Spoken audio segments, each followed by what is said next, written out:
Siapa yang nampak video ni, tolong bagi video ni dekat family dia. Bagi video ni dekat semua orang.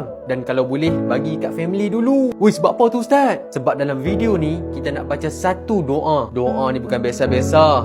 Doa ni memang Nabi yang ajak. Tapi doa ni, kita nak minta dekat Allah supaya Allah lindungi diri kita daripada buat satu dosa ni. Dosa ni siapa buat, Allah takkan ampunkan dosa dia. Wih, dosa apa tu Ustaz? Dosa syirik. Ui, takutnya Ustaz. Takut kan? Risau kan? Sebab itulah saya suruh share, repost, sebarkan sebanyak yang mungkin. Boleh? Okey, tak payah tunggu lama.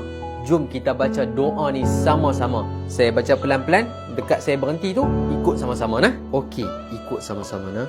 Allahumma inna na'udzubika min an nusyrika bika syai'an na'lamu wa nastaghfiruka lima la na'lamu. Macam dapat tak? Kalau dah dapat, sebarkan sebanyak yang mungkin. Semoga kita semua terpelihara dan dilindungi daripada melakukan dosa syirik.